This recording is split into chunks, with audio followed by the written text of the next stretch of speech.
नमस्कार दोस्तों, कहानी की श्रृंखला में आज मैं फिर एक कहानी लेकर आई हूँ। मुंशी प्रेमचंद की कहानी है और इसका शीर्षक है कफन।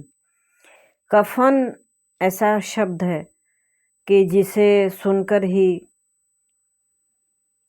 थोड़ी परेशानी होती है और चिंता होती है कि कफन आना मतलब किसी घर के एक व्यक्ति का अंत हो जाना। तो यह बहुत ही गरीब और निकम्मे बाप बेटे की कहानी है, जिसके घर में एक बहू आई है। पत्नी का निधन बहुत पहले हो गया है और एक बहू भी आई है पिछले साल। वह इन दोनों के लिए काम करती है, खाना बनाती है, खेतों में भी साथ जाती है। लेकिन आने के बाद उसके गर्भ के 9 महीने के बाद आज उसको प्रसव पीड़ा हो रही है और बच्चे का जन्म होना है। लेकिन इन दोनों को कोई मतलब नहीं है। किसी के खेत से उखाड़े हुए आलू लाकर बुझे हुए अलाव में डालकर पका रहे थे और खा रहे थे। बैठे हुए थे दोनों और इस तरह से अलाव भी बुझने लगी थी और घर के अंदर जो बहू थी वह प्रसव वेदना से चिल्ला रही थी, दर्द से काँप रही थी, परेशान थी, तड़प रही थी। लेकिन ये दोनों जैसे कुछ न करने की कसम खा के बैठे थे। और कहते हैं कि जिसको दर्द नहीं हुआ है, प्रसव वेदना जिसको नहीं हुई है, उसे क्या पता कि प्रसव वेदना क्या होती है। और इन लोगों को कैसे पता चलता? पुरुष प्रकृति थी, स्त्रियों को यह दर्द सहना पड़ता है। तो वे दोनों अलाव के सामने बैठे हुए थे। झोपड़े के द्वार पर बाप और बेटा दोनों एक बुझे हुए अलाव के सामने बैठे हुए थे और अंदर बेटे की जवान बीवी बुधिया प्रसव वेदना से तड़प रही थी, पछाड़ खा रही थी। रह रह कर उसके मुंह से ऐसी दिल हिला देने वाली आवाज़ आ रही थी कि दोनों कलेजा थाम लेते थे। और सन्नाटे में डूबी हुई रात थी, जाड़े की रात थी। प्रकृति भी सन्नाटे में डूबी थी और सारा गांव अंधकार में लय हो गया था। घीसू ने कहा, मालूम होता है बचेगी नहीं, सारा दिन दौड़ते हो गया, जाके देख तो आ कि क्या स्थिति है। माधव चिढ़कर बोला, मरना ही है तो जल्दी मर जाती, इतना परेशान कर रही है। तो बाप बोला कि बहुत बेदर्द है तू, साल भर से जिसके साथ हंसी खुशी से रह रहा है, इतना काम करती है घर का, आज तू इतनी बेरुखी बातें कर रहा है उसके लिए। और मुझसे तो उसका तड़पना भी नहीं देखा जा रहा है, हाथ पैर पटकना भी नहीं देखा जा रहा है। चमारों का कुनबा था और सारे गांव में बदनाम। घीसू का एक दिन काम करता तो 3 दिन बैठता था और अगर माधव काम करता था 1 घंटा तो 2 घंटा चिलम फूकता था। इसलिए उन्हें कहीं मजदूरी नहीं मिलती थी।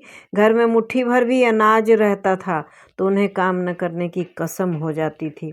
जब 2-4 फाके होते तो घीसू पेड़ पर चढ़कर लकड़ियां तोड़ लाता और माधव बाजार में बेच आता। जब तक वह पैसे रहते वे दोनों इधर उधर भटकते रहते। गांव में काम की कमी नहीं थी। किसानों का गांव था, मेहनती आदमी के लिए 50 काम थे, मगर इन दोनों को उसी वक्त बुलाते जब 2 आदमियों से एक का काम पाकर भी संतोष करने के सिवा कोई उपाय नहीं था। मतलब काम एक आदमी खाता, लेकिन दोनों मिलकर करते थे और अपना सारा काम चोरी करके, थोड़ा बहुत काम करके पैसे ले आते थे। लेकिन मजबूरी थी, कराना पड़ता था।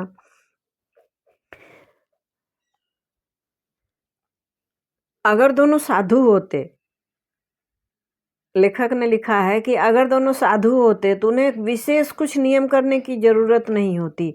वह बिल्कुल बिंदास थे, उन्हें किसी चीज की लालसा नहीं थी। थोड़ा बहुत जो मिलता था उससे खा पी लेते थे, चिलम पीते थे। तो दोनों साधु होते तो उन्हें संतोष और धैर्य के लिए संयम और नियम की बिल्कुल जरूरत नहीं होती। यह तो इनकी प्रकृति ही थी। विचित्र जीवन था इनका। घर में मिट्टी के 2-4 बर्तन थे और कोई संपत्ति नहीं थी। संसार की चिंताओं से दूर फटे हुए चिथड़ों में अपनी नग्नता ढककर ही वह खुश थे।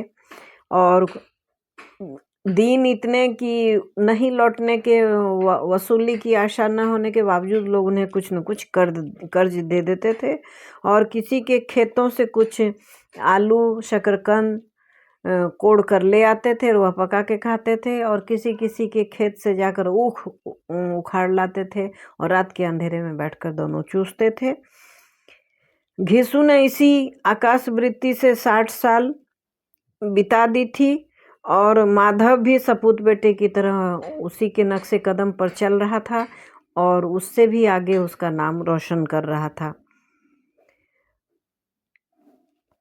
और घिसु की पत्नी यानी कि माधव की माँ की मृत्यु तो बहुत पहले ही हो गई थी और यह औरत जो आई थी अभी, वह इन लोगों के घर में एक परंपरा की नींव डाली थी, खानदान बसाने की नींव थी। खाना बनाना, दोनों का जो दोजख भरना, मतलब दोनों की पेट को भरना और संतान उत्पत्ति का भी काम, ताकि इनके वंश की वृद्धि हो और एक मजदूर और बढ़े उस घर में। तो आराम तलब उसके आते ही सारा काम उसके माथे पर डाल दिया और खुद आराम तलब हो गए दोनों, और बल्कि कुछ अकड़ने भी लगे थे। कोई कार्य करने को बुलाता तो ब्याज भाव से दुगनी मजदूरी मांगते। वहीं औरत आज प्रसव वेदना से मर रही थी और यह दोनों इसी इंतजार में थे कि वह मर जाए तो आराम से सोए। घिसु ने आलू निकालकर छीलते हुए कहा, जाकर देख लो क्या दशा है इसकी, चुड़ैल का फिसाद होगा और क्या। यहाँ तो ओझा भी 1 रुपया मांगता है। मतलब जिलाने की चिंता नहीं थी, मरने के बाद चुड़ैल हो जाएगी तो ओझा को देना पड़ेगा और उसके खर्चे कहाँ से आएंगे। कैसी मनस्थिति थी, एक तो गरीबी, दूसरे मूर्खता, तीसरे निकम्मापनी, परिवार को बर्बाद करके रख देता है।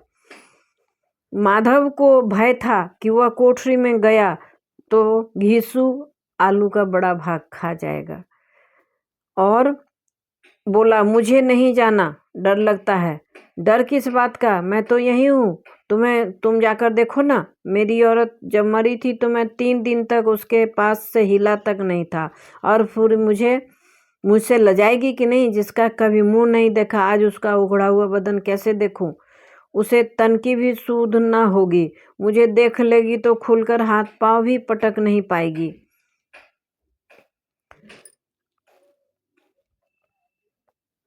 मैं सोचता हूँ कि कोई बच्चा हुआ क्या,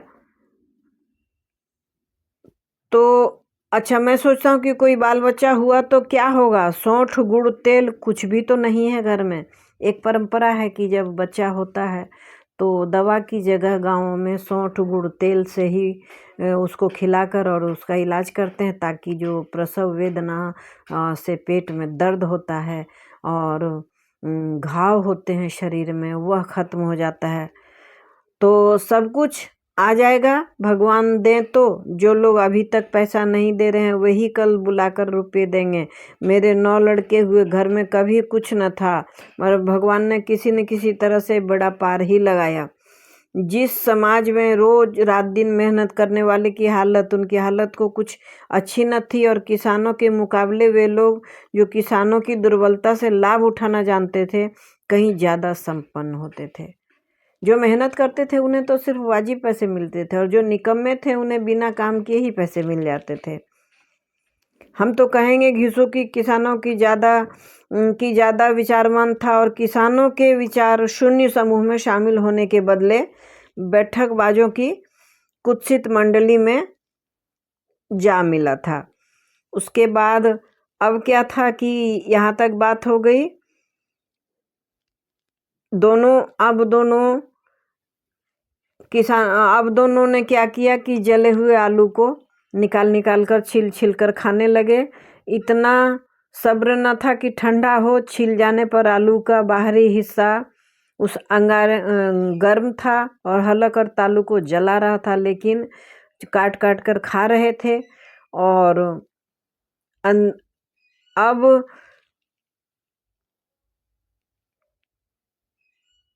अब क्या था कि इतने देर के बाद जब आलू ख़त्म हो गए, तब उन्होंने गप करते करते आलू ख़त्म किया और अलाव की गर्मी पाकर दोनों ने अपनी अपनी धोती अपने बदन पर ओढ़ी और वहीं अलाव के पास सो गए। बुधिया जो थी वह रात भर तड़पती रही। सुबह जब इनकी नींद खुली थी, दौड़कर माधव अंदर गया। उसने देखा कि बुधिया ने प्राण त्याग दिए थे और पूरी देह उसकी धूल धूसरित हो गई थी और आंखें ऊपर टंगी हुई थी और उसके पेट में ही बच्चा मर गया था। वह दौड़ता हुआ बाहर आया और उसने घीसू के पास आकर कहा कि वह तो मर गई, और दोनों हाय हाय करने लगे। रोना, लोगों ने जब सुना, पड़ोस वालों ने उनका रोना पीटना सुना तो दौड़े हुए आए और पुरानी मर्यादा के अनुसार उन अभागों को समझाने लगे। कफन की और लकड़ी की फिक्र करनी थी और रोने धोने का वक्त नहीं था। घर में पैसा इस तरह गायब था जैसे चील के घोंसले में मांस। और बाप बेटे रोते हुए गांव के जमींदार के पास गए। कई बार इन्हें अपने हाथों से जमींदार पीट चुका था और चोरी करने के लिए, वादे पर काम न करने के लिए। पूछा, क्या है बे घिसुआ, रोता क्यों है? अब तो तू कहीं दिखलाई भी नहीं देता, मालूम होता है इस गांव में रहना ही नहीं चाहता। घिसू ने जमीन पर सिर धकर आंखों में आंसू भरे हुए बोला, सरकार, बड़ी विपत्ति हो गई। माधव की घरवाली रात को गुजर गई। रात भर तड़पती रही सरकार। हम दोनों उसके सिरहाने बैठे रहे, दवा दारू जो कुछ हो सका सब कुछ दिया। मुदा वह हमें दगा दे गई। मुदा मतलब लेकिन दगा दे गई। अब कोई एक रोटी देने वाला भी न रहा। मालिक तबाह हो गए, घर उजड़ गया। आपका गुलाम हूँ, अब आपके मदद की ज़रूरत है। आपके सिवा कौन उसकी मिट्टी पार लगाएगा? हमारे हाथ में जो कुछ था वह सब दवा दारू में ख़त्म हो गया। ये लोग बिल्कुल झूठ बोल रहे थे, लेकिन अब सुनानी थी कोई कहानी। अब जमींदार साहब दयालु थे, मगर घिसू पर दया करना काले कंबल पर रंग चढ़ाना होता है। जी में तो आया कि कह दे, चल दूर हो यहाँ से, हमें बुलाने, यहाँ तो बुलाने पर भी नहीं आता। अभी ज़रूरत पड़ी तो आकर खुद खुशामद कर रहा, हरामखोर कहीं का, बदमाश। लेकिन यह क्रोध या दंड देने का अवसर नहीं था। जी में कुढ़ते हुए 2 रुपये निकाल कर फेंक दिए, मगर सांत्वना का एक शब्द भी मुंह से न निकाला। उसकी तरफ ताका तक नहीं, जैसे सिर का बोझ उतारा हो। जब जमींदार साहब ने 2 रुपये दिए तो गांव के बनिए महाजनों को इनकार का साहस कैसे हो सकता था? घिसू जमींदार के नाम का ढिंढोरा भी पीटना जानता था। किसी ने 2 आने दिए, किसी ने 4 आने। 1 घंटे में घिसू के पास 5 रुपये की अच्छी रकम जमा हो गई। कहीं से अनाज मिल गया, कहीं से लकड़ी, और दोपहर को घिसू और माधव बाजार से कफन लाने चले गए।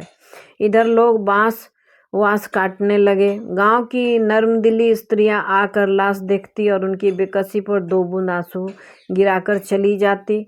बाजार में पहुंचकर घिसू बोला, लकड़ी से तो उसे जलाने भर मिल जाएगी, गई है।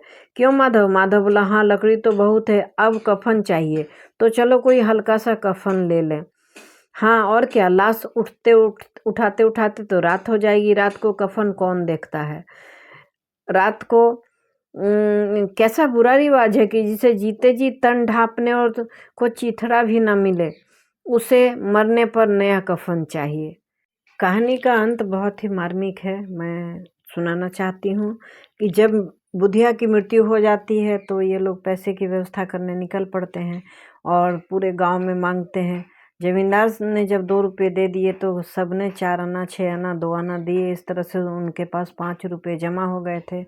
और जब ये कफन लेने जाते हैं तब वह आपस में ही तर्क करते हैं कि जीते जी जिनको कपड़े चिथड़े नहीं मिले, मरने के समय उन्हें नया कफन क्यों चाहिए। और फिर सोचते हैं सारा कार्य करते करते शाम हो जाएगी तो कफन कौन देखेगा। यह सोचकर कफन लेने के बजाय वह खाना पीना और मस्ती में बिता देते हैं। और नशे में जब आते हैं तो थोड़ा सा खाना और थोड़ा सा पैसा एक भिखारी को भी दे देते हैं। सोचिए क्या मानसिकता है। घर में एक लाश पड़ी है और ये जब नशे में चूर हो गए और इन्होंने भरपेट भोजन किया उस दिन और एक गरीब भिखारी को भी दे दिया और नाचते कूदते गाना गाते हुए घर लौटते हैं। बस कहानी यहीं अंत हो जाती है। इसके बाद उन्होंने जैसे भी किया होगा। और यह जो पार्ट है कहानी का, कैसा इंसान के अंदर से जो दयालुता है और जो सॉफ्ट कॉर्नर है वह ख़त्म हो जाता है, इस कहानी में इसकी झलक मिलती है। मांस खाया, चने खाए और फिर किसी तरह से रोते बिलपते घर आए और किसी तरह से उसका दाह संस्कार हुआ। कहने का मतलब है कि क्या इतना नैतिक पतन हो जाता है गरीबी में इंसानों का? और क्या गरीबी को दूर करने का कोई उपाय नहीं है? क्या मेहनत खराब चीज़ है? मेहनत नहीं करनी चाहिए? करनी चाहिए। लेकिन सवाल है कि कहानी जो भी रही हो, लेकिन क्या भाव है प्रेमचंद का, कितना बढ़िया से दर्शाया है। एक एक परत जैसे आपके सामने से गुजरता है तो लगता है हाँ बिल्कुल यह सत्य है, बिल्कुल एक लाइन भी उनकी गलत नहीं लगती है। तो ये लिखने का जो चातुर्य कौशल जो था उनका, लेखनी में गजब की शक्ति थी, गजब की ताकत थी। वह सही प्रकार से एकदम चित्रित कर देते थे और पढ़ने के बाद लगता था जैसे अपने ही गांव, अपने घर की कहानी हो। और एक ज़रा सा भी फ़र्क नहीं महसूस होता है कि अपने गांव के जो इस तबके के लोग रहते हैं उनके घर में यही स्थिति रहती है। और उनके घर में भी जब कोई इस तरह का किस तरह की समस्या आती है, इस तरह की घटना होती है, तो उन लोगों का वास्तव में ऐसा ही स्वरूप हो जाता है। लेकिन अब थोड़ा सा विकास हुआ है, अब इतना भी परेशान हाल नहीं है। अभी सब में थोड़ी सी जागरूकता आई है और सभी समझते हैं, सभी मेहनत करते हैं। बैठकर खाने की आदत नहीं है लोगों में। हमने भी अपने गाँवों में देखा है कि संघर्ष करते हैं, मेहनत करते हैं और आधा आधा धान उगा कर घर ले जाते हैं कि उनकी मेहनत और ज़मींदारों की ज़मीन मिलकर बहुत बढ़िया काम करते हैं। तो ऐसा होना चाहिए और ऐसी ही शिक्षा मिलनी चाहिए कि यह जो अकर्मण्यता है, यह जो निकम्मापन है, इससे किसी की जान न जाए। अपना अपना ख्याल रखें। और यह पढ़ते हुए, यह कहानी कहते हुए मन थोड़ा विचलित हुआ है। ठीक है, अच्छा लगे तो लाइक ज़रूर कर दें, शेयर करें, चैनल में नए हैं तो सब्सक्राइब करें, एक बेल बटन आता है उसे भी हिट अवश्य कर दें। Thanks for watching.